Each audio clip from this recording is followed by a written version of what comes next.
Coming back to Premiere, these both are for standard purpose with 4:3. The moment you come to widescreen, it becomes widescreen NTSC frame aspect ratio 16:9, which means it's a aspect ratio with 16:9 widescreen. And this is again DV NTSC. As I said, DV-PAL, which stands for phase alternating line. The frame size here is 720 into 576 pixels. Frame rate is 25 fps.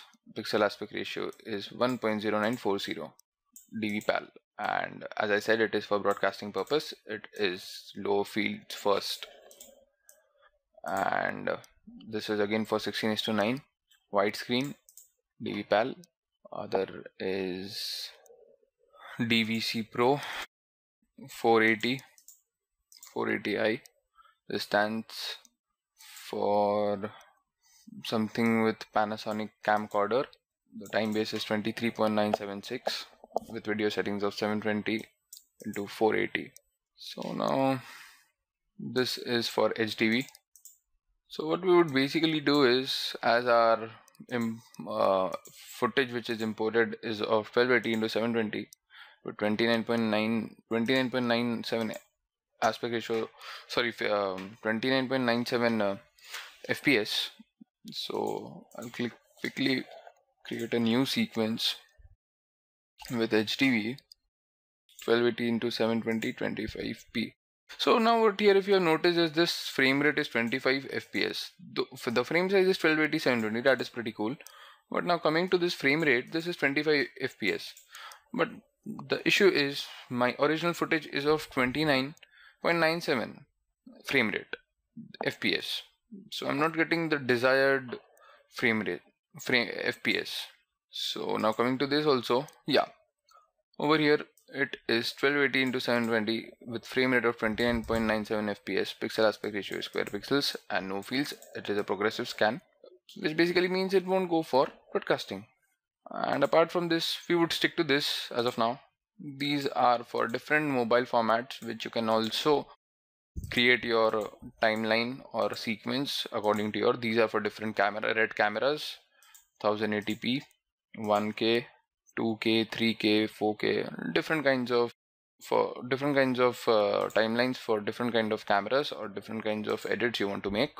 There's 2K, there is 3K, there is 4.5K, 4K, 1080p with XT-Cam, HD422. So these are the different kind of presets which Premiere is providing, starting from Canon, then this red camera, Panasonic, etc. So now we would do is like quickly select this. We want HDV 720p with 29.97 fps frames per second. I would name this sequence as basic-edit. Then I would click on settings here. Now our editing mode is HD 720p.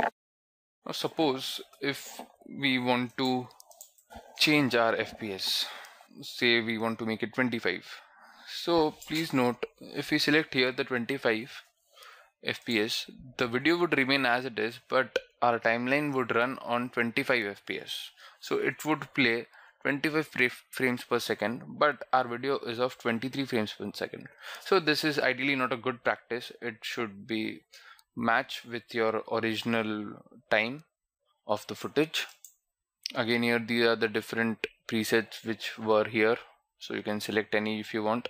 Apart this, if you want to create your own preset, say like if you want, like whenever you want, you do not need to select all the settings and all. You just click there and it will be a predefined setting according to the user. So you click on custom here, okay, and maybe you can have a time base of 25 fps.